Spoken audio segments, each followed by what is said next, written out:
প্রিয় দর্শক, ঈদ মোবারক। সবাইকে ঈদের শুভেচ্ছা জানিয়ে শুরু করছি স্বাস্থ্য সংলাপ। সাথে আছি আমি ডাক্তার তানিয়া আলম। প্রিয় দর্শক, আজ আমরা কথা বলবো ঈদ পরবর্তী হৃদরোগীদের স্বাস্থ্য সুরক্ষায় করণীয় এই বিষয় নিয়ে।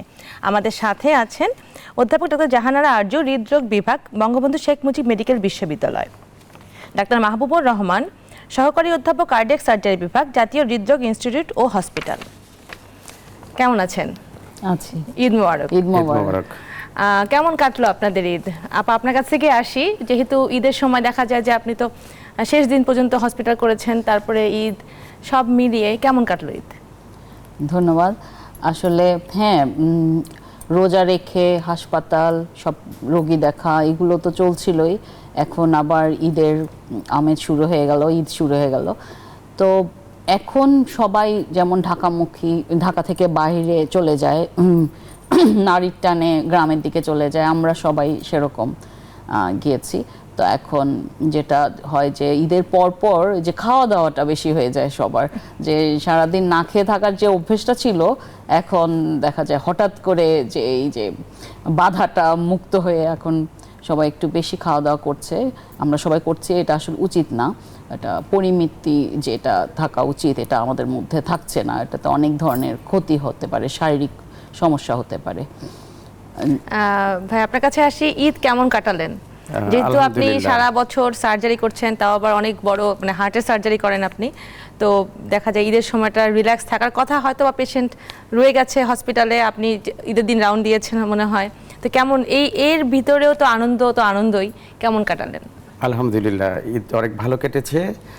তবে আপনি যেটা বলছিলেন যে সারা বছর আমাদের কিন্তু কার্ডিয়াক সার্জারি পেশেন্টগুলো, এগুলো আইসিইউতে আমরা 8 থেকে 10 দিন আমরা আইসিইউতে রাখি।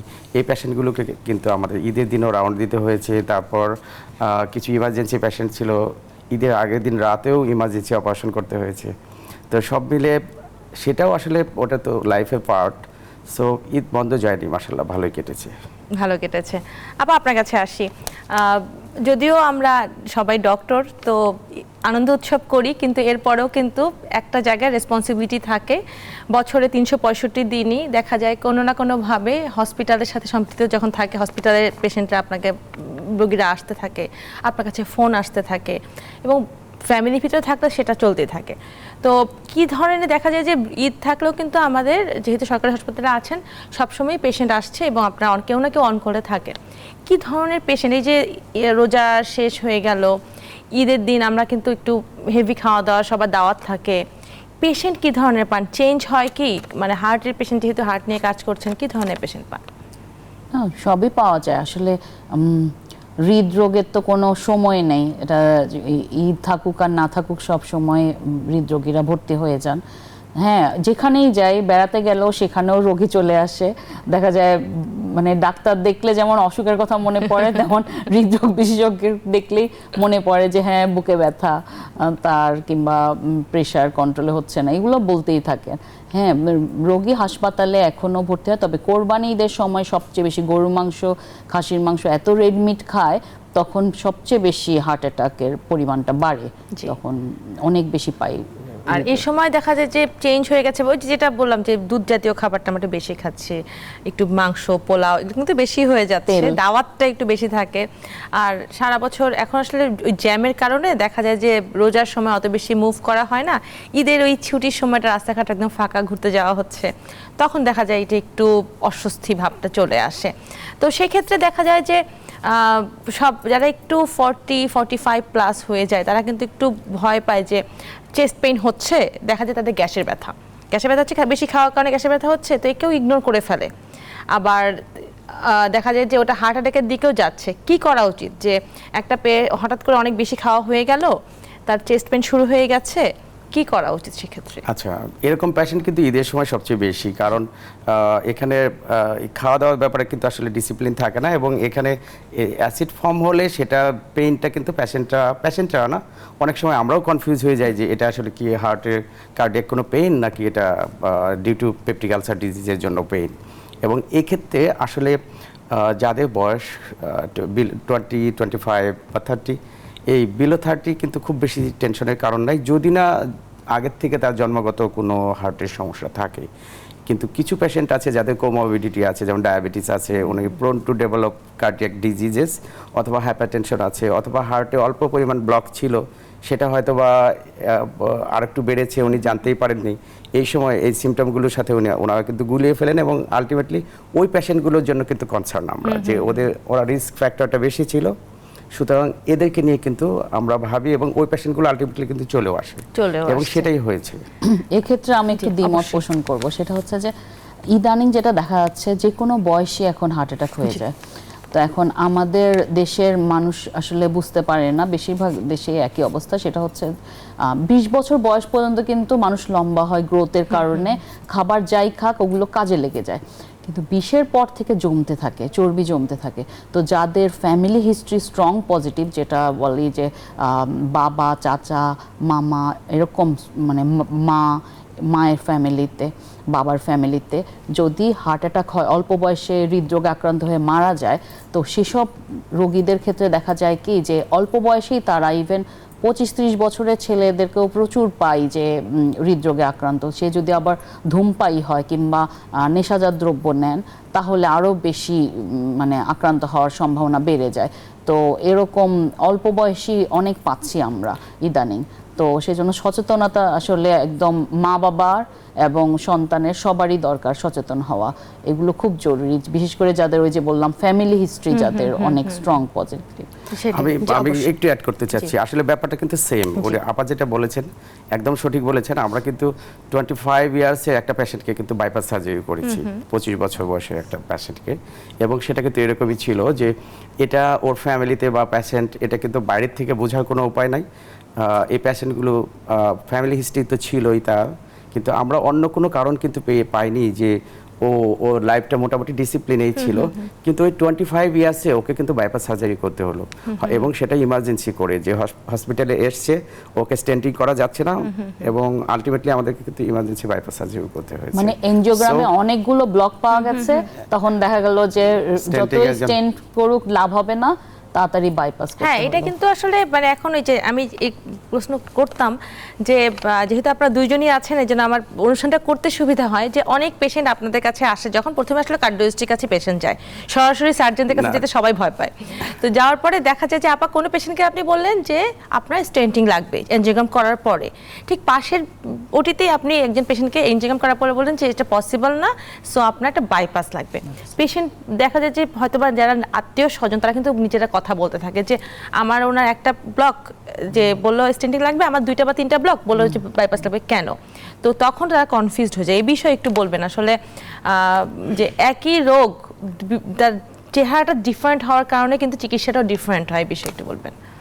ধন্যবাদ। আসলে না, এটা কিছু কিছু রোগীর ক্ষেত্রে একদম বিধিতে আছে, ইন্টারন্যাশনাল গাইডলাইনে আছে যে মেডিকেল বোর্ডের মতো হওয়া উচিত, যে কার্ডিওলজিস্ট, কার্ডিয়াক সার্জন সবাই মিলে বসে সিনটেক্স স্কোর, আরও যা যা স্কোর আছে আমাদের, ওগুলো করে আমরা ডিসিশন নেই যে বেনিফিট, আসলে আসল উদ্দেশ্য তো রোগী লাভ হবে কোনটাতে, রোগীকে সুস্থ রাখাই আমাদের আসল উদ্দেশ্য। তো এখন সেই জন্য রোগীর সব কিছু চিন্তা করে, যেমন ডায়াবেটিস রোগী, তারপর লেফট মেইন ডিজিজ, তারপর লেফট মেইন মানে প্রক্সিমাল স্টেনোসিস, মানে এরকম কিছু কিছু ব্যাপার আছে যেগুলো আসলে যেসব রোগীদের ক্ষেত্রে বাইপাস করলেই দেখা যায় তারা বেশি লাভবান হয়। তো এইসব ক্ষেত্রে আমরা অনেক সময় দেখি, আবার কোনো কোনো রোগীর অনেক সময় কার্ডিওলজিস্ট দেখেন যে না, তার সিনটেক্স স্কোর অত হাই না, তো সেক্ষেত্রে আমরা অনেক সময় 2, 3টা 4টাও স্টেন্টিং করে ফেলতে পারেন। আবার সেম ওয়েতে দেখা যায় কোনো পেশেন্টের বাইপাস লাগছে, কারো ওপেন হার্ট লাগছে, সেই ক্ষেত্রে আপনারা কোন ক্ষেত্রে কোন ডিসিশনটা নেন একটু বলবেন? আচ্ছা, এখানে আমরা যেটা করি যে এক একটা পেশেন্ট কিন্তু এক এক রকম, যে একই ফ্যামিলির থেকে বা যেখান থেকে আসুক না কেন, প্রত্যেকটা পেশেন্ট কিন্তু আলাদা। এক একটা পেশেন্টকে আমরা ইন্ডিভিজুয়ালি ওকে কিন্তু অ্যানালাইসিসগুলো করি যে ও কয়টা ব্লক আছে, কোথায় ব্লক আছে, এবং ওটা আপা যেটা বললেন যে ইন্টারন্যাশনাল একটা গাইডলাইন আছে, এবং ওই গাইডলাইনটাকে কিন্তু হাতে রেখেই আমরা ডিসিশনগুলো নেই যে ওনার লেফট মেইন ডিজিজ আছে কিনা, ওনার একটা লং সেগমেন্ট, বিশাল একটা এলাকা জুড়ে 2-3 ইঞ্চি লম্বা একটা সেগমেন্টে সে ব্লক আছে, যেটা হয়তো বা রিং দিয়ে, একটা বা 2টা রিং দিয়ে কভার করা যাচ্ছে না, অথবা এমন জায়গায় ব্লকটা আছে কোন একটা বেন্ডিংয়ে, কোথাও হার্টটা জাস্ট এন্টিরিয়র সার্ফেস থেকে পোস্টেরিয়র সার্ফেসে হার্ট যাচ্ছে বেন্ডিংয়ের ভিতর, অথবা কোথাও হার্টে ব্রাঞ্চিংগুলো হচ্ছে, একটা স্টেন্ট দিলে সেখানে আরেকটা রক্তনালীর মুখটা বন্ধ হয়ে যেতে পারে, এরকম সেক্ষেত্রে কিন্তু আবার ওই যে 3টার বেশি ব্লক হতে হবে সেটাও আমরা মানি না। সেক্ষেত্রে কিন্তু 1টা বা 2টা ব্লক থাকলে যে সেটা আমার স্টেন্টিংয়ে হচ্ছে না, কাভার হচ্ছে না, তখন কিন্তু সার্জারি করে ফেলতে হচ্ছে। ডায়াবেটিস অথবা ডায়াবেটিক পেশেন্ট, যেটাকে আমরা মনে করছি যে পেশেন্টটা এখানে বেনিফিটটা পেশেন্ট বেশি পাবে, পেশেন্টের বেনিফিট আপনি যেটা বলছিলেন, পেশেন্টের বেনিফিটটা চিন্তা করেই আমাদের ডিসিশনগুলো হয়। তারপর পেশেন্টের ফিটনেসও একটা ব্যাপার, আচ্ছা, ফিটনেসের ব্যাপার, যে ও সার্জারির জন্য ফিট কিনা। হ্যাঁ, সার্জারির জন্য ফিট যদি না হয় তখন কিন্তু আমাদেরকে অন্যদিকেও যেতে হয়। সবসময় যে সার্জারি হবে সেটা না, অন্যদিকেও আমাদেরকে যেতে হচ্ছে। আপা আমি একটু এই গত কিছুদিন ধরে, কয়েক মাস ধরে দেখা যাচ্ছে যে বিভিন্ন ধরনের বিভিন্ন জায়গায় বিভিন্ন কমপ্লিকেশনের কারণে পেশেন্ট মারা যাচ্ছে। পেশেন্ট মারা যাবে রোগী চিকিৎসার কারণে, এটা কিন্তু অবভিয়াস, মারা যেতে পারে। তো অনেক অনেক জায়গায় দেখা যাচ্ছে ডাক্তারের ভুলের কারণে। আসলে ডাক্তারের ভুলটা কোন জায়গায় সেটা আমরা সে বিষয়ে আমরা কথা বলছি না, অ্যানেস্থেসিয়ার কারণে অনেক সময় পেশেন্ট মারা যাচ্ছে। তো আবার অ্যানজিওগ্রাম করতে গেলেও দেখা যায় পেশেন্ট একটু কমপ্লিকেশন ডেভেলপ করতে পারে। সেক্ষেত্রে একটু বলবেন যে এই সব সময় তো আসলে হয় না, দেখা যায় যে অনেক 100 জনের মধ্যে 2 জনের কিছু একটা ঝামেলা হয়ে যেতে পারে, এটা কি স্বাভাবিক কিনা? না, এখন যেটা দেখা যায় যে 1000 জনে একজন, মানে এখন অনেক কম, রেটটা অনেক কমে গেছে, যে এত 100 জনে না, রীতিমতো 1000 জনে একজন। এটা দেশে বিদেশে যে কোনো জায়গায় হতে পারে। তো এখন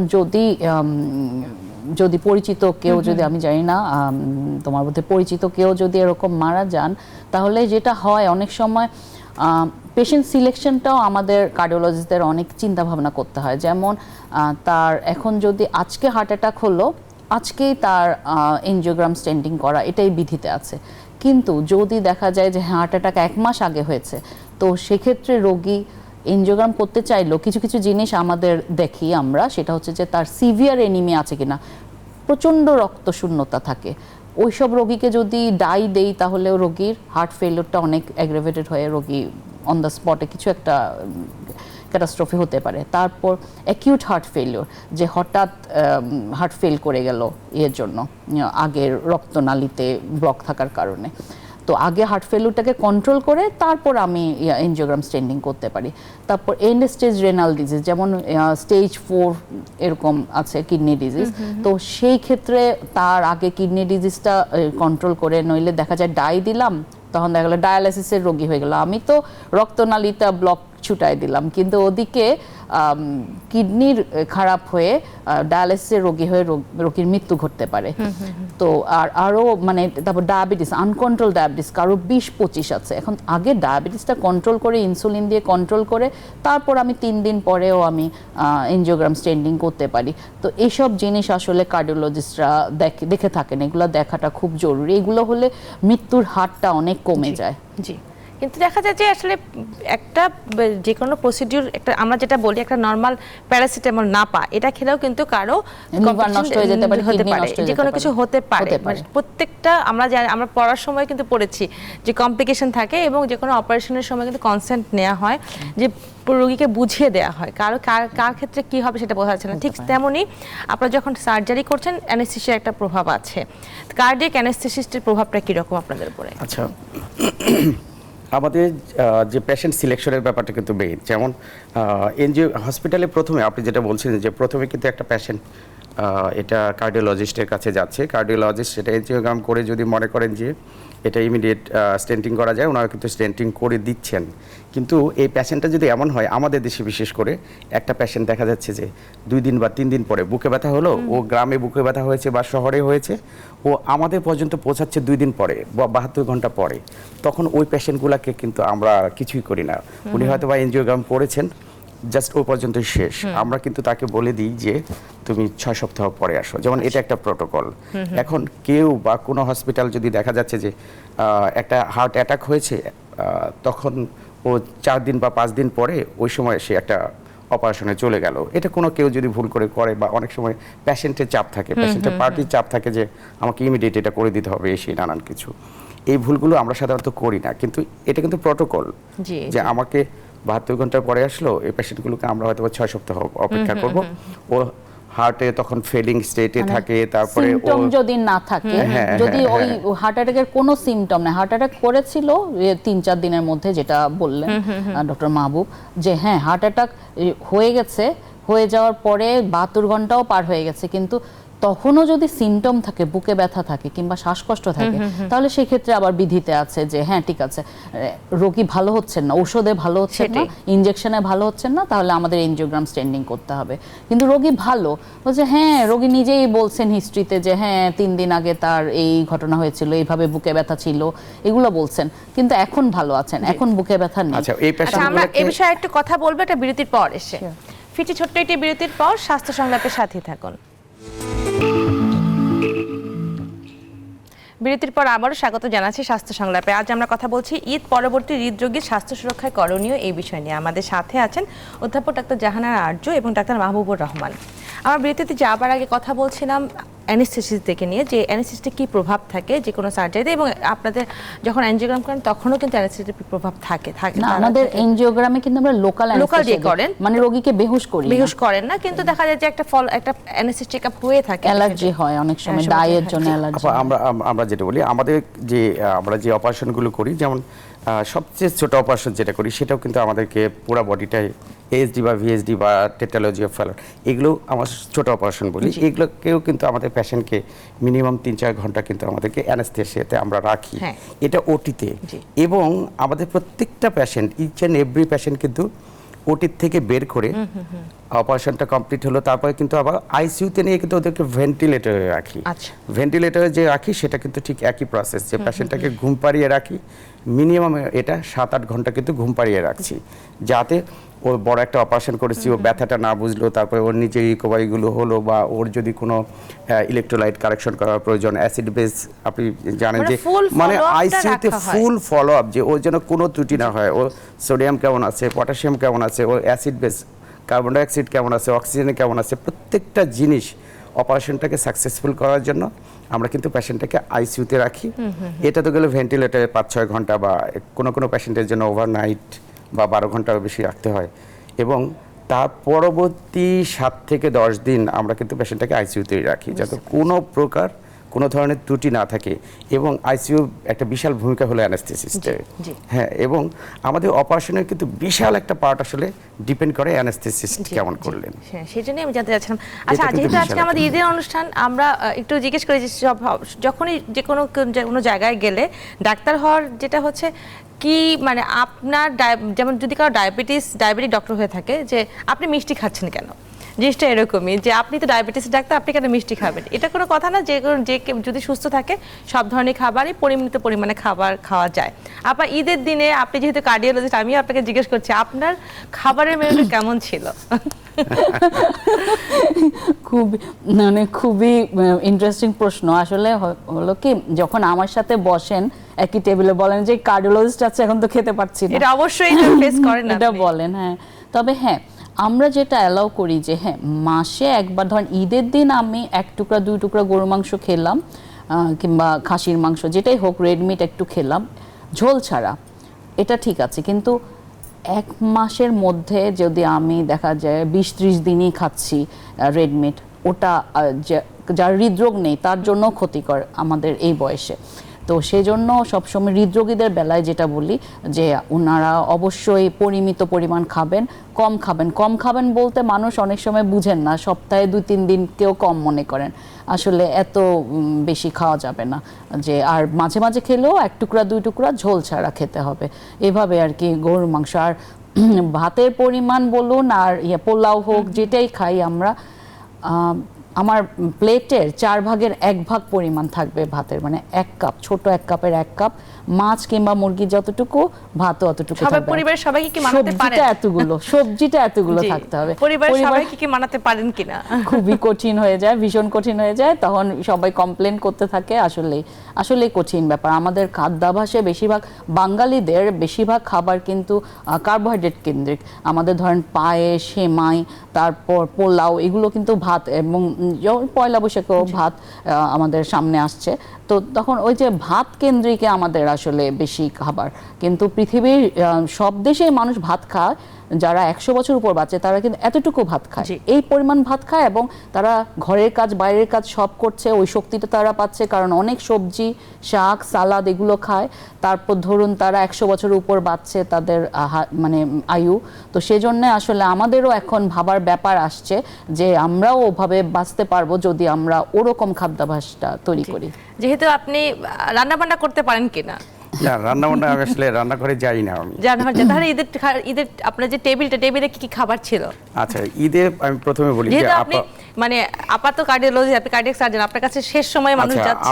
আমি নিজের জন্য যেটা বলি, আমি কিন্তু খাবার টেবিলে কোনো এত বেশি ডিসিপ্লিন মানি না, এবং এটা আমি সবকিছুই আসলে খাই যে আচ্ছা, আপনার এখানে যা থাকে টেবিলে সবকিছুই আসলে কিন্তু খাই, এবং যেটা করি যে আসলে পরিমিতি বোধের আসলে ব্যাপার আছে, আমি সবকিছুই খাই, যে এটা খাওয়া যাবে না সেটা খাওয়া যাবে না, এই দুধ খাওয়া যাবে না, দই খাওয়া যাবে না, ডিম খাওয়া যাবে না সেটা না, আমি প্রত্যেকটা কিছুই কিন্তু খাই। এবং খাওয়ার ব্যাপারে আমি একটু উদাসীন, এবং আমার ফ্যামিলি বাচ্চারাও ওরা খাচ্ছে, কারণ ওদের ছোটো বয়স ওরা খাচ্ছে, এই বিরিয়ানির থেকে শুরু করে মাংস আমরা খাই। কিন্তু যেটা হয় কি, আমাদের কিন্তু এই আমি যেটা মনে করি যে একটু এক্সারসাইজ করলাম বা একটু হাঁটাচলা হলো, সব কিছু মিলে কিন্তু ওটা আবার ব্যালেন্স, এটা মাথায় থাকে জি। যে আমি খাচ্ছি। জি। ইভেন আপনার আপা যেটা বললেন যে মিষ্টি আইটেম থেকে শুরু করে এই মিট, যেটা রেড মিট, এগুলো খাচ্ছি, কোনো কিছুতেই বাধা নেই। কিন্তু ওই তো যে আমার একটা মাথায় আসে যে আজকে এই বেলাতে আমি বেশি খেয়েছি, নেক্সট কিন্তু আমাকে এটা ব্যালেন্স করতে হবে, জি। এই জিনিসটা আমার এই মাথায় জিনিসটা থাকে। মেইনটেইন করে, এটা আসলে একটা মেইনটেইন, যে যার মতো করে জি, মেইনটেইন জি। করে। আমরা একটু ডিফারেন্ট, একটু ঈদের ভাবে চলে এসেছিলাম, আবার একটু মেডিকেল সাইডে যাচ্ছি। আবার দেখা যায় যে অনেক পেশেন্টের ওনারা বাইপাস করে দিলেন, বাইপাস করে দেবে আবার চেস্ট পেইন শুরু হচ্ছে, কেন হতে পারে? হয়। আমি দুজনের হয়। কাছে একটা কোশ্চেনটা রাখছি, আপা একটা হয়। বলবেন। আসলে একটা মানুষের বাইপাস অপারেশন হোক কিংবা ধরুন স্টেন্টিং হোক, রিং বসানো হোক, তারা মনে করেন কি যে ডাক্তার তো আমাকে নতুন জীবন দিলেন, এটাও বলে ফেলেন যে নতুন হার্ট পেলেন, উপহার পেলেন, এরকম মনে করেন। আসলে কিন্তু ব্যাপারটা তা না। তার যে জন্মগত যে হাড়টা ছিল সেটাকে আমরা আসলে খোঁচাখুচি করে মেরামত করে দিই, মেরামত করে দিয়েছে। মেরামত। এখন একটা গাড়ি যখন মেকানিকের কাছে পাঠিয়ে দেই আমরা, তো তখন মেকানিক ফেরত দেয় আমার গাড়ি খোঁচাখুচি করে ঠিক করে ফেরত দেয়, তখন কিন্তু ওই গাড়ির যত্নটা বাড়িয়ে দিতে হয়। এটা মানুষ বোঝেন না, কারণ আসলে আয়ু বাড়ানোর সামর্থ্য আমাদের নেই। আমাদের মূল উদ্দেশ্য ওই যেটা বলছিলাম, মানুষটাকে সুস্থভাবে বেঁচে থাকার উপায় আমরা কিছুটা বলতে পারি। তো সেজন্য যে নিয়মতান্ত্রিক জীবন ব্যবস্থা চলেন না, হয়তো ঔষধ নিয়মিত খাচ্ছেন না, হয়তো চর্বি জাতীয় খাবার বেশি খাচ্ছেন, কিংবা ধূমপান ছাড়েননি, ডায়াবেটিস নিয়ন্ত্রণে রাখেননি, উচ্চ রক্তচাপ নিয়ন্ত্রণে রাখেননি, তো এসব কারণে আবার হার্ট অ্যাটাক হতে পারে। কিংবা আবার দেখা যায় আনস্টেবল অ্যানজাইনা, যে অ্যাকিউট করোনারি সিনড্রোম যেটা বলি, এনএসটি এলিভেটেড এমআই, এগুলো হতে পারে। তো তখন ওই আবার হার্ট অ্যাটাক যখন হয়, তখন দেখা যায় যে বাইপাসের যে রক্তনালীটা ছিল ওইটাও ব্লক হতে পারে, কিংবা অন্য রক্তনালী যে করোনারি আর্টারি যেগুলো, সেগুলো ব্লক হয়ে যেতে পারে। আমরা তখন ওগুলোতেও স্টেন্টিং করতে পারি। তারপর আবার এমনও হয় যে স্টেন্টিং করার উপযুক্ত না, স্টেন্টিং করতে পারছি না, তো তখন দেখা যায় আবার বাইপাস করতে হয়। একই মানুষের কিন্তু বারবার হার্ট অ্যাটাক হতে পারে, বারবার বাইপাস হতে পারে, বারবার স্টেন্টিং হতে পারে, আবার একই মানুষের স্টেন্টিং বাইপাস সবই হতে পারে। মানে যদি যেটা হচ্ছে সবসময় যে কোনো, যেটা বলেন মেরামত করে দিচ্ছেন, সেটাকে মেনটেন করতে হবে। ইচ্ছা মতো চলাফেরা যদি কেউ করে, যে এই যে যেটা হচ্ছে রেড মিট, অনেক বেশি খাবার, ফ্যাট জাতীয় খাবার, এগুলো খেলেই দেখা যায় আবার এটা হওয়ার চান্স থাকে। আরেকটা ইম্পর্টেন্ট গুরুত্বপূর্ণ সেটা হচ্ছে যেটা ডক্টর মাহবুব বলছিল, হাঁটাটা খুবই জরুরি। এই যে যদি প্রতিদিন যদি 30-40 মিনিট একটা মানুষ হাঁটে, তাহলে ওই মানুষটার ন্যাচারাল বাইপাস তৈরি হয়ে যায়, ছোট ছোট কোলেটারাল, ছোট ছোট রক্তনালী তৈরি হয়ে ন্যাচারাল বাইপাস হয়ে যায়। তাহলে তার মানে হৃৎপিণ্ডটা ভালো থাকবে, আর আবার হার্ট অ্যাটাক হওয়ার ঝুঁকিটা কমে যায়। জি, বিষয় কিছু বলতে চাচ্ছি। আচ্ছা, আমি বলতে চাচ্ছি যেটা, যে আমরা যখন একটা পেশেন্টকে বাইপাস সার্জারি করে দিই, ওই পেশেন্টের মনে করে যে 3টা রক্তনালীতে ব্লক ছিল, সেখানে আমরা 3টা নতুন প্যারালাল রক্তনালী লাগিয়ে দিলাম। কিন্তু ওর কিন্তু আরও অনেক ব্রাঞ্চ আছে, এবং দেখা গেল যে আমি যেখানে নতুন করে একটা রক্তনালী তৈরি করে দিলাম, এর চেয়ে গুরুত্বপূর্ণ একটা রক্তনালীতে ব্লক হলো। কারণ হলো এই পেশেন্টগুলো ধরুন কারো ডায়াবেটিস আছে, ডায়াবেটিস থাকলে যেটা হবে ও কিন্তু এটা মেটাবলিক ডিজিজ, যেহেতু ওর বডিতে কিন্তু আপনি কার্বোহাইড্রেট যেটাই খাচ্ছেন সেখান থেকে কিন্তু বডিতে কিছু ফ্যাট তৈরি হবে, ট্রাইগ্লিসারাইড তৈরি হবে, এবং এগুলো কিন্তু কোথাও না কোথাও জমবে যদি না এটা ব্রেকডাউন না হয়। এবং এটা যখনই কার্ডিয়াক কোনো করোনারি আর্টারিতে জমবে, ওকে নতুন করে ব্লক করে নতুন করে কিন্তু একটা হার্ট অ্যাটাকের সম্মুখীন করবে। যে কারণে ও প্রথমবার বাইপাস সার্জারিটা হয়েছিল, ওই কারণগুলো যদি রিমুভ না হয়, যেমন ডায়াবেটিস এটাকে আনকন্ট্রোল থাকলো, তারপর স্মোকিং এটা একটা আনকন্ট্রোল থাকলো, ও খুব স্ট্রেসফুল একটা লাইফস্টাইল আনকন্ট্রোল থাকলো, এই প্রত্যেকটা কারণ যদি আবার একইভাবে চলতে থাকে ওই পেশেন্টকে আবার আসতে হবে, এবং সত্যি সত্যি ওই পেশেন্টগুলো আবার আসেও, এবং ওরা কিন্তু ওই বুক ব্যথা নিয়ে আসে, আবার একটা এনজিওগ্রাম লাগে, স্টেন্টিং সম্ভব না হলে আবার অপারেশন। কিন্তু দুঃখজনক ব্যাপার হলো যে সেকেন্ড বার অপারেশন করা এতটাই টাফ। আমি প্রথমবার যে একদম ফ্রেশ একটা বডিকে কেটে হার্ট পর্যন্ত যে গেলাম, রিঅপারেশনটা রিওপেনিংটা খুব টাফ। এটা একটার সাথে আরেকটা স্ট্রাকচার লেগে যাচ্ছে, ওটাকে হার্টের গায়ে চারদিক থেকে স্ট্রাকচারগুলো এসে লেগে যাচ্ছে, সেটা কিন্তু রিঅপারেশন খুব টাফ একটা জিনিস। এবং এখানে অপারেশন অনেক সময় একটা দুরূহ ব্যাপার, অনেকে অ্যাভয়েডই করেন যে না আপনার যাওয়া যাবে না এরকম। যে আমরা আরো কিছু কথা বলবো এটা বিরতির পর এসে। ফিরছি ছোট্ট একটি বিরতির পর, স্বাস্থ্য সংলাপের সাথেই থাকুন। বিরতির পর আবারও স্বাগত জানাচ্ছি স্বাস্থ্য সংলাপে। আজ আমরা কথা বলছি ঈদ পরবর্তী হৃদরোগীদের স্বাস্থ্য সুরক্ষায় করণীয় এই বিষয় নিয়ে। আমাদের সাথে আছেন অধ্যাপক ডাক্তার জাহানারা আরজু এবং ডাক্তার মাহবুবুর রহমান। আমরা যেহেতু ঈদের অনুষ্ঠান করছি, ঈদে কিন্তু সবাই দেখা যায় যে প্রথম কথা খাওয়া দাওয়া অনেক বেশি হয়, আবার হচ্ছে ঘুরতে যাওয়া হয়। আবার এখন যেটা ট্রেডিশন হচ্ছে যে সবাই একটু ফ্যামিলি নিয়ে, যেহেতু সারা বছর পরিবারকে অত সময় দেওয়া হয় না কাজের প্রেশারে, তো ফ্যামিলি নিয়ে একটু আউটিংয়ে চলে যায়, যে 2-3 দিন খুব ভালো মতো ফ্যামিলি টাইম কাটায়। আপা কোথাও গিয়েছেন কিনা বা প্ল্যান আছে কিনা? হ্যাঁ, আমরা প্রতি ঈদে সাধারণত যে গ্রামে চলে যাই, ফেনী, তারপর চট্টগ্রামে আমার মা আছেন, তো ওদিকে চলে যায়। এখন যেটা হয় যে সারা বছর ঢাকার অনেক আত্মীয় স্বজনের সাথে দেখা হয় না, কিন্তু গ্রামে আমরা মিলিত হই, এটা ভালোই লাগে যে একসাথে মিলিত। এবার কোনো প্ল্যান আছে কিনা? হ্যাঁ, প্রতিবারের মতো এবারও প্ল্যান আছে, তাহলে মনে হয় কিছুদিনের মতো। সেক্ষেত্রে আমি আপনাকে একটা প্রশ্ন করি, যেহেতু আর 1-2 দিন বড় একটা ছুটিতে চলে এসেছে, তখন দেখা যাবে বিভিন্ন জায়গায় হেডলাইন হচ্ছে ডাক্তার পাওয়া যাচ্ছে না হসপিটালে, ডাক্তাররা ছুটিতে চলে গিয়েছে। এই বিষয়ে বলবেন যে আপনি যে আপনার দায়িত্বে অবশ্যই কেউ না কেউ থাকছেন, অবশ্যই আপনি চলে যাচ্ছেন দেশে আত্মীয় স্বজন দেখা করতে, সেক্ষেত্রে অবশ্যই কাউকে না কাউকে ডাক্তার, এই যে এই ধরনের একটা হেডলাইন আসছে সে বিষয়ে বলবেন। অবশ্যই ডাক্তাররাও মানুষ, সেটা একটা প্রথম কথা। আর হ্যাঁ, আমাদের প্রতিদিনই কোনো না কোনো প্রফেসরের আন্ডারে রোগী ভর্তি হচ্ছে। এখন যেদিন যার অ্যাডমিশন ডে সেদিন তার দায়িত্বে থাকেন, এখন তার আন্ডারে যে কনসালটেন্ট, মেডিকেল অফিসার, তারপর রেসিডেন্টরা আছে, তারা সারাক্ষণ 24/7 অন কল ইয়েতেই থাকে, হসপিটালেই থাকে 24/7। আর বাকিরা আমরা হচ্ছে অন কলে। এখন যারা ঢাকায় থাকেন তারা ওটা দায়িত্ব নেন। বিশেষ করে আমি অবশ্যই সনাতন ধর্মাবলম্বী যারা আছেন, হিন্দু, বৌদ্ধ, খ্রিস্টান, ওনারা আমাদেরকে অনেক অনেক সাহায্য করেছেন। বিশেষ করে আমাদের মেডিকেল প্রফেশনে তাদের অবদান আমরা স্বীকার না করলে এটা অনেক বড় ভুল হয়ে যাবে, অনেক খারাপ হবে ব্যাপারটা। যেহেতু আপনি নিজেও ডাক্তার, তুমি নিজেও ডাক্তার, জানো আমাদের আমাদের এই ধর্মীয় অনুষ্ঠানগুলোতে তারা অনেক অনেক সাহায্য করে, যে তারা অন কলে থাকে এবং যখনই প্রয়োজন হয় তারা হাসপাতালে উপস্থিত হয়ে যান। ভাই কোথাও যাচ্ছেন নাকি? আচ্ছা, আমার যেটা প্ল্যান হয় সেটা আসলে আমাদের যে গ্রামের বাড়িটা আছে, আমরা প্রতি ঈদে কিন্তু আমি না যেতে পারলেও আমি হয়তো ঈদের পরে গেলাম, 1 দিন বা 2 দিন পরে যাচ্ছি, কিন্তু আমার ফ্যামিলি হয়তো বা চলে যাচ্ছে। আমি হয়তো বা ঢাকা যেহেতু কাছে, আমার বাড়ি টাঙ্গাইলে, তো আমি ওখানে কিন্তু মাত্র 2-3 ঘন্টা লাগে, আমি ওখানে চলে যাই। এবং এবারও সেটাই, আমি কি গ্রামে গিয়ে কয়েকদিন সময় দেবো, ওখানে অনেক ফ্রেন্ডস আছে, আত্মীয় স্বজন আছে, একটা ছুটিতে পড়ে যাচ্ছি, জি, ওনাদের সাথে সাক্ষাৎ হবে, দেখা হবে। এই ব্যাপারটা আসলে ঈদের মেইন প্রাপ্তি মনে হয় এটাই, যে একটু রিক্রিয়েশন হয়, এটা আমার হার্টটাও ভালো থাকে, আমিও ভালো থাকি, আর আমি ভালো থাকলে আমার পেশেন্টগুলো ভালো থাকে, এই আসলে। সেক্ষেত্রে আপনার ক্ষেত্রে আমার একই প্রশ্ন, যে আসলে যখন ফোকাস করা হয় সরকারি হাসপাতালগুলোতে, ফোকাস করা হয় যে ডাক্তার থাকে না, বিভিন্ন ছুটিতে ডাক্তার একদমই থাকে না, আপনি যেহেতু জাতীয় হৃদরোগ ইনস্টিটিউটে আছেন, এই বিষয়ে আপনারা কি করতে থাকেন? এখানে কিন্তু আসলে আপা যেটা বলছিলেন যে আমাদের সনাতন ধর্মের যে ভাইরা যারা আছেন ডাক্তার ভাইরা ওনারা কিন্তু সার্বক্ষণিক সাপোর্টটা দেন এবং বিশেষ করে ঈদের সময় কিন্তু সবচেয়ে বেশি সাপোর্ট ওনারা দিয়ে থাকেন, কারণ আমাদের বড় উৎসব এটা। আর তাছাড়া আমরা তো অনকলে থাকছি এবং আমরা সবাই কিন্তু ঢাকার বাইরে যাচ্ছি না, যেমন আমি এই ঈদে আমাকে কিন্তু ঈদের পরে যেতে হচ্ছে। হ্যাঁ, তো এরকম করে সবাই যাচ্ছে সেটা না, আর ডাক্তার থাকে না। আসলে আমার মনে হয় যে হেডলাইনটা মনে হয় অতটা সঠিক না, নাহলে পেশেন্টের সেবাগুলো কিভাবে হচ্ছে, কেউ না কেউ সেবাগুলো আসলে দিচ্ছে এবং আমরা এটা তো লাইফের পার্ট।